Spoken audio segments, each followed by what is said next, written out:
드렸는데 이 부분에 대해서 조금 더 자세한 설명을 호사카 유지 교수님. 네. 일광을 저희가 주목을 하는 거는 일광이라는 이름을 가진 한국의 뭐 업체라든가 건물이라든가 이런 건 잘 없어요. 왜냐하면 일광은 어디까지나 일본어의 일본식 조어의 산물이기 때문에 네. 한국에서는 이 말을 잘 안 씁니다. 네. 일단 지난주에 저희 방송을 못 보신 분들을 위해서 잠깐 설명을 드리자면은 일광은 그 동물의 소와 돼지를 이제 그 산채로 네. 제사를 드렸던 일광 조계종의 네. 일광자가 있었고 그 다음에 그 황하영 사장의 건물의 이름이 일광이었고 네, 그 니코라고 이제 네. 알려져 있죠. 그래서 이게 어떤 뜻을 갖고 있는지 한번 호사카 교수한테 물어보셨죠? 네. 인터뷰 한번 다 같이 보시겠습니다.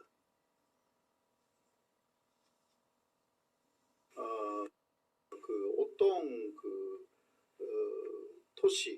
토시를 지켜야 된다라고 하면 그쪽에 신에 해당되는 산이 있어야 됩니다. 도쿄를 지켜야 되었기 때문에 그때 분수 지리로 생각할 때 도쿄 주변에 좋은 산이 없어요, 사실. 에도마프를 연 도쿠가와 이에야스가 죽은 다음에 북쪽에 있는 니코에 있는 산을 그런 식으로 스호산으로 별도로 만들기도 했습니다. 그러니까 도쿠가와 이에야스가 묻힌 게 바로 네. 수호산이 돼버린 거예요. 스호산하고 마찬가지 되는 것입니다.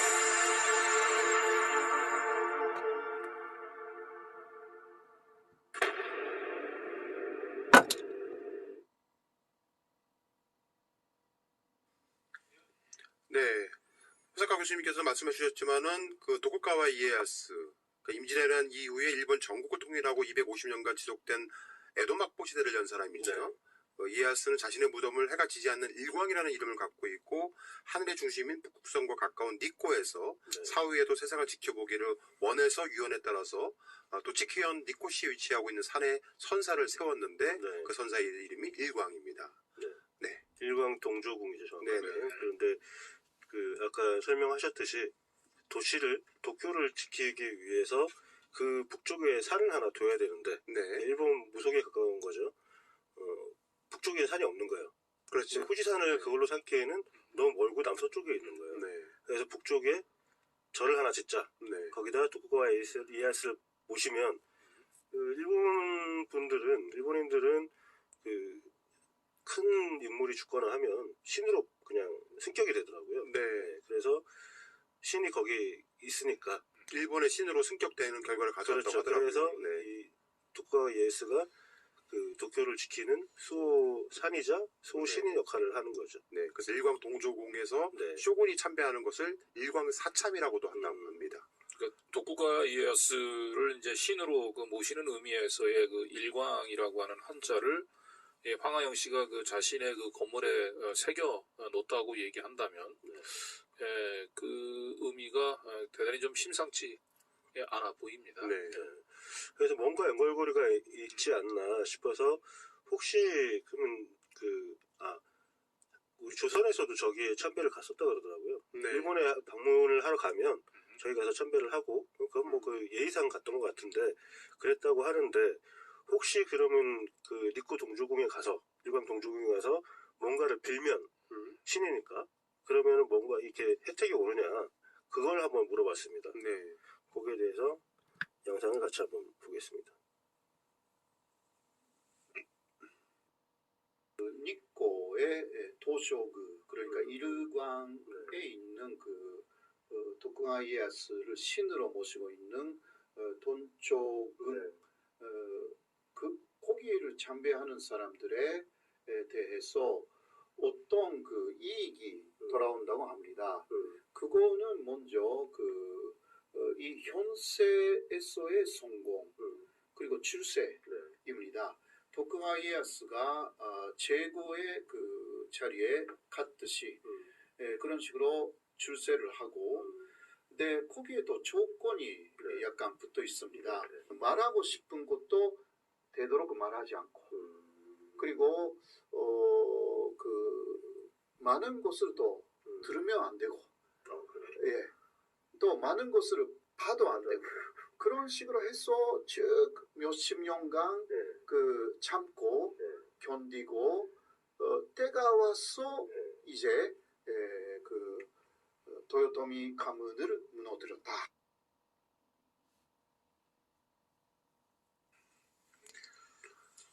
제가 저 얘기를 듣자마자 제가 뭐라고 말씀을 드렸냐면 저희가 김건희 씨의 그 줄리 의혹에 대해서 거의 2년 전부터 보도를 하기 시작했는데 네.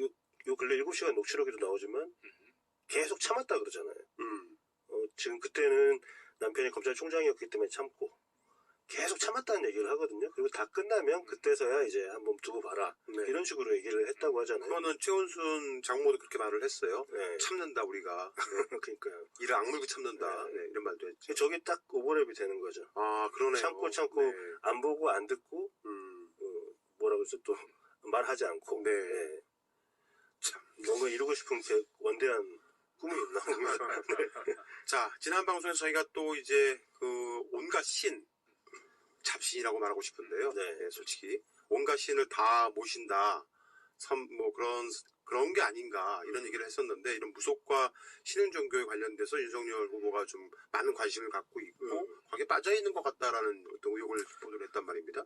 그렇죠. 이석열 후보 주변에는 온갖 그 종교들이 다 포진해 있죠. 네. 근데 정통 종교라고 보기 힘든 종교들 그리고 무속들 이런 것들이 포진해 있는데 여기에 대해서 한번 질문을 해봤습니다. 지금부터 하시는 말씀을 좀 잘 들으시면 좋을 것 같습니다. 예, 무속이라는 것은 예를 들면 굉장히 그 마음이 넓다. 네. 무속인은 예를 들면 어떤 기독교 단체가 어떤 무속인을 그 포교를 했다고 합니다. 네, 네. 그런데 예수님을 다 받아들였대요. 예, 근데 예수님을 믿겠대요. 근데 그 다음 날에 그 무당의 거기 무당의 집이라고 할까? 네. 거기에 갔더니 예수님이 더 계신다 이거예요. 그러나 예수님뿐만이 아니라 모든 신들이 거기에 그러니까 네. 그 무속인이라는 게 바로 네. 그러니까 불교의 부처님도 있고 그 예수님도 있고 그 무하메도 있고요. 모든 신을 다 수용해요.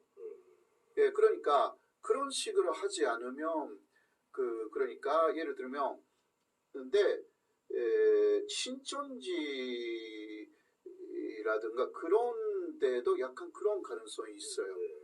그러니까 다른 것을 다 수용하는 거죠. 그래야 이게 또 넓어지니까. 지금 신천지는 보니까 HWPL이라고 네. 아예 그 통일 종교 종교를 다 통폐합하는 그런 시도를 하는 게 또 단체가 있더라고 통일 신천지 안에. 그러니까 신흥 종교라는 것은 다 그런 부분이 있어요. 왜냐하면 너무 하나의 종파에 이야기를 하면 이게 같은 이야기를 하게 되니까 거의 모든 신흥 종교는 다른 종교까지 포함하는 것이고 그게 무속하고 동해요. 예, 바로 그 부분이 특징이라는 거. 그 주인공을 한번 찾아보겠습니다. 언제부터? 네. 그 관행은 역시 식민지 시대로 거슬러 올라가는 것 같아요. 일제시대 때부터 그런 관행이 형성이 됐고 그게 해방 이후에도 계속 유지됐다 이렇게 저는 보고 있습니다. 조선시대 유교 탓이 아니라 일제강점기 교육제도의 영향이 크다는 얘긴데요. 일본 메이지 유신 이후에 일본 초대 문상으로 모리 아리노리라는 인물이 있었어요. 이 모리 아리노리가 일본 근대 교육을 천황제 이데올로기에 충성을 다하는 신민을 기르기 위한 장치로 완전히 재편을 하거든요. 일본의 사범학교를 군대식으로 재편하는 셈이죠. 이토 히로부미에 의해 문부 대신으로 임명된 모리 아리노리는 군대의 엄격한 상하 구분을 사범학교에 도입하고 학년간의 철저한 서열을 만들었습니다.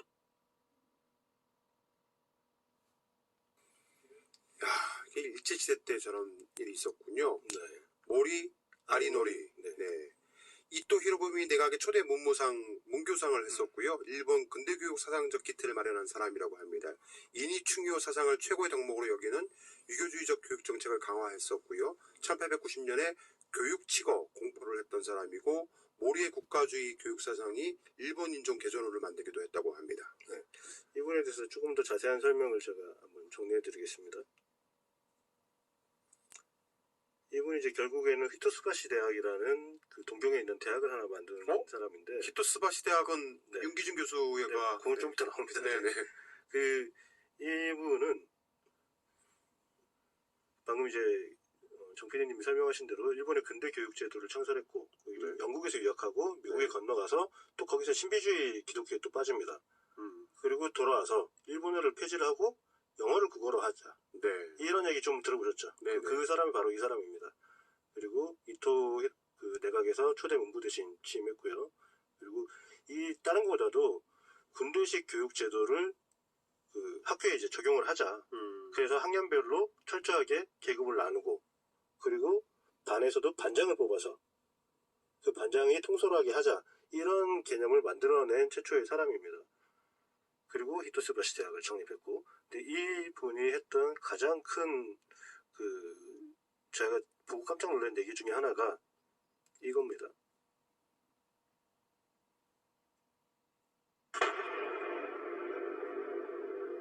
조선 인문은 소와 말, 개와 돼지와 같다라는 말을 저 사람이 제일 먼저 했군요. 네. 저 밑에 연도는 좀 잘못된 것 같습니다. 네. 소, 돼지, 개, 돼지, 소와 말, 개, 돼지는 우리가 많이 들어봤던. 네. 뭐 영화에서도 나왔고요. 김건희 씨의 7시간 녹취록에 국민은 바보다라고 하는 것도 연상이 되죠. 네. 근데 이 사람이 이런 개념을 갖고 있던 사람인데, 이 사람이 만든 히토스바시 대학에 대해서 좀 알아볼 필요가 있는데, 일본 제국 시대에 제국 대학들의 경제학은 대부분 어땠냐면, 저기 하나 빠졌네요. 제가 이거 다 틀어놓고 그냥 설명을 드리겠습니다. 지금 하나가 빠졌는데, 그때 대부분 당시에 교수들이 독일 유학파였다고. 네. 경제학 교수들이. 그러다 보니까 막시즘에 상당히 경도가 돼 있었죠. 그리고 그러니까 동경대를 비롯해서 대부분의 그 국가대학들이, 국책대학들이 막시즘에 빠지니까 너무 자익이세가 강하다라고 해서 거기에 대한 반발로 히토스바시 상과대학을 만듭니다. 그런데 이 대학을 나온 사람이 바로 윤석열 후보의 부친인 윤기준 교수입니다. 그렇죠. 히토시바시 대학의 그 설립은 저 사람이 했지만은 여러 또 사람들이 있는데요. 일본 극우망원 제조기로 알려졌던 이시하라 전 도쿄지사 있지 않습니까? 네, 그 사람도 히토시바시 대학을 나온 사람인데, 그 사람이 이제 대학 재학 중에 태양의 계절이라는 소설을 써서 소설가로 알려져 있기도 하고요.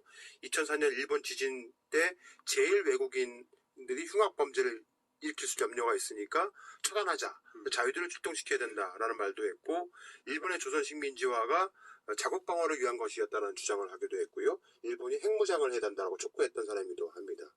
상당한 우익들이 특히 극우라고 봐야죠. 극우들이 만든 학교라고 봐도 무리가 없을 것 같고, 근데 이게 지금 윤기준 교수 이력을 제가 뽑은 건데, 3.1 문화재단의 수상자 이력에서 뽑은 겁니다. 99년도에 그건 공개할 건데, 네. 오늘 좀 이해를 위해서 설명을 미리 드리자면, 저희가 아주 고위급 인사한테 한 가지 제보를 받았는데, 네. 윤석열 후보와 한 3시간 정도 미팅을 했답니다. 근래에. 근데 윤석열 후보가 3시간 동안 한 얘기가, 네. 본인 기억에 남는 거는 일본에 대한 얘기만 했다고 합니다. 3시간 동안? 네. 3시간 동안 일본 얘기 할 게 뭐가 있을까라고 했는데, 윤석열 후보가 그 자리에서 충격적인 얘기를 합니다. 충격적인 얘기요? 자신이 네. 그 사법고시를 칠 때, 네. 2번 정도를 떨어지고 나니 아버님이 극대노하셔서 네. 너 꺼져라 라고 하시면서 일본으로 보냈답니다. 일본으로 보냈다고요? 네. 그래서 일본에서 한동안 생활을 했다라고 윤석열 후보 자신이 얘기를 했다고 합니다. 이런 얘기 혹시 들어보셨어요? 일본에 있었다는 얘기? 지금 현재까지 나와 있는 윤석열 후보의 이력으로 봐서는 일본 흔적이 아예 없죠. 그렇죠. 네. 근데 아버님이 이제 일본으로 꺼져라고 얘기하는 건 일본에 가서 동가식 서가숙하라고 하는 얘기가 아니고, 뭔가 좀 유학을 보냈을 가능성이 높겠죠. 어느 네. 대학이나 이런 쪽에. 근데 만약에 유학을 갔다면은 그쪽에 학적이 남아 있을 텐데 제가 이제 이 부분에 대해서 호사카 유지 교수님한테 여쭤봤더니 일본은 우리는 이제 대학원을 가면 바로 진학을 하잖아요. 근데 일본 같은 경우는 대학원 진학을 위해서 1년 정도 조교 생활을 하라고 한답니다. 이게 학적도 없고 아무것도 없는 거죠. 그러면 이제 그럼 대학원 갈 때는 어떻게 하냐 하니까 보통은 연고가 있는 사람들. 근데 지금 윤기준 교수 같은 경우도 히토스바시 대학에서 개공 교수를 했거든요. 그러니까 아무래도 히토스바시 대학과 연고가 상당히 깊죠. 거기서 석사까지 하고 그리고 이제 뭐 자기가 개공 교수도 했으니까 그래서 아마 히토스바시 대학에 보내서 조교 생활을 하게 했을 가능성이 높습니다. 저희 윤석열 엑스파일을 보신 분들도 아시겠지만은 윤석열 후보가 대학을 졸업하고 한동안 그냥 고시가 계속 낙방되니까 한 3, 4년 정도 뒤에 이제 대학원을 들어가요. 근데 그 3년 가까이 되는 시간에 네. 행적이 네. 되게 묘했거든요. 그렇죠. 네. 근데 그걸로 설명이 아마 될 수도 있을 것 같고 그런데 일본에 갔다 온 것 자체가 흠은 아니죠. 그렇죠. 네. 그런데 근래에 만난 그분에게 3시간 동안 얘기를 하면서 그 자리는 굉장히 무거운 자리였는데도 불구하고 자신이 일본 갔다 온 얘기만 아주 신나서 향수에 젖은 듯이 얘기하는 거 보고 솔직히 놀랬다. 네. 그 말씀을 전해주셨습니다. 내면서 네, 요거는 직접 네. 한번 들어보시죠. 들어보시고 한번. 네. 저희가 설명을 좀 드리겠습니다. 여기에 2월 22일 날 있었던 윤석열 후보의 그 대전 충청 지역 유세장. 충남 유세연세. 네, 네. 요 영상을 한번 잘 봐주시기 바랍니다. 우리 국민들을 이미 다 만들어 민주주의를 망치고 하고 공화사람 집회로 회개하려고 하는 인간으로 절대로 반대합니다. 절대로 묵혀합시다. 민주당 후보가 이야기하는 그러한 나라에는 우리 국민이 없습니다. 오로지 범죄, 오로지 데뷔도 안 하고 이야기할 수 있습니다.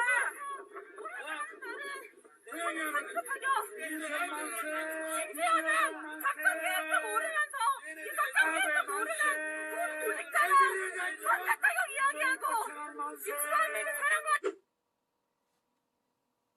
이 작전 계획도 모르는 구직자는 선택타격 이야기하고 이스라엘을 사랑하는 이 작전 계획도 모르는 구직자는 선택타격 이야기하고 이스라엘을 사랑하는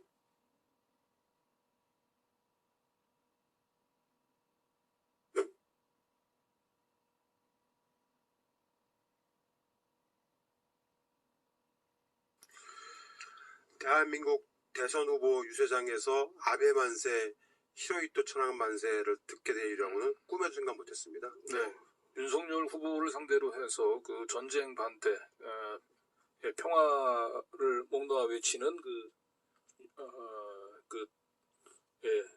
시민들을 이제 강제로 끌어냈죠. 끌어내고 그 뒤편에 이제 윤석열 후보 지지자가 외치는 소리가 저희가 음성을 분리해서 들어본 결과 그 아베 만세, 히로히토 천황 만세.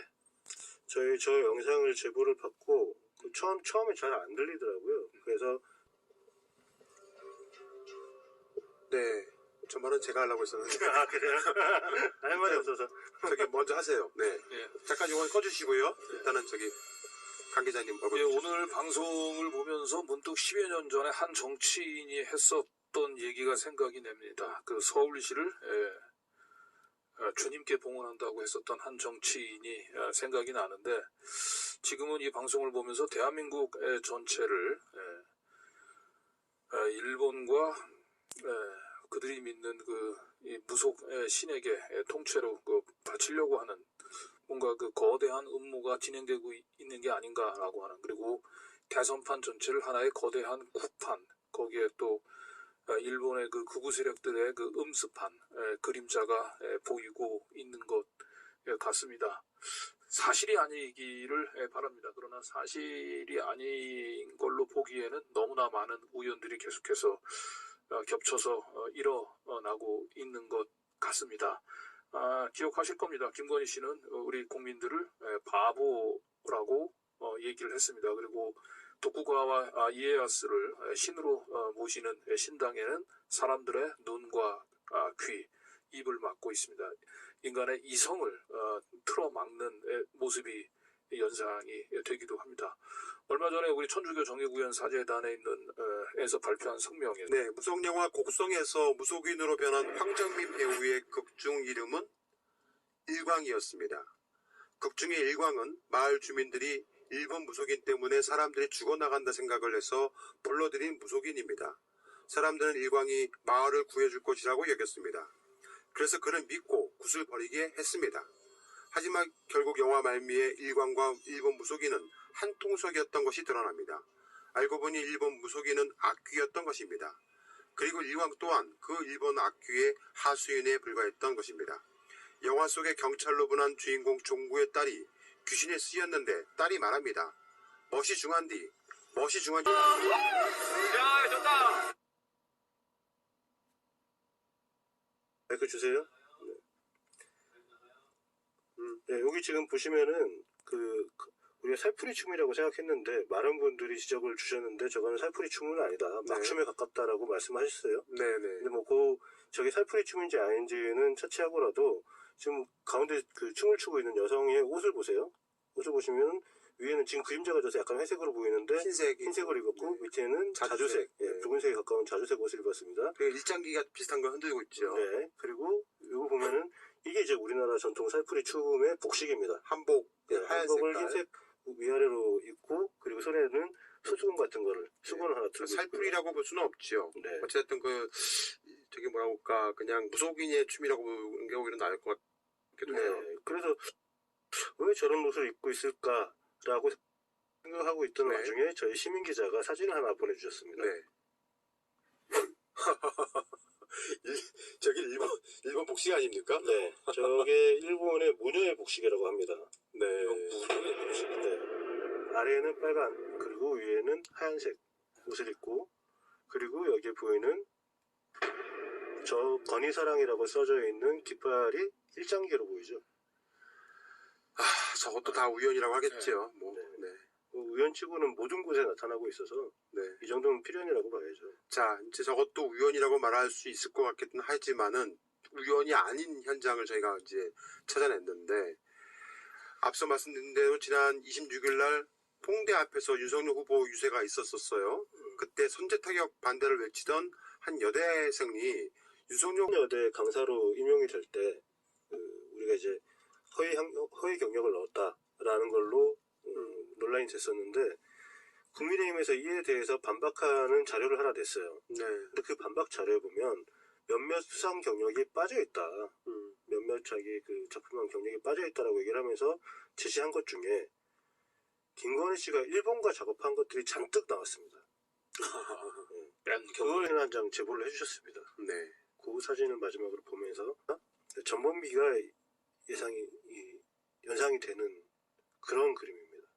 굳이 그러니까 물론 뭐 국민의힘이 빨간색을 상징을 하니까 빨간색으로 했다고 보지만은 굳이 저렇게 연단의 기찻길 모양을 저렇게 빨간색으로 해야 할 필요가 있을까요? 저 모든 그 무대, 저런 저 퍼포먼스, 저런 디자인, 저런 것들이 과연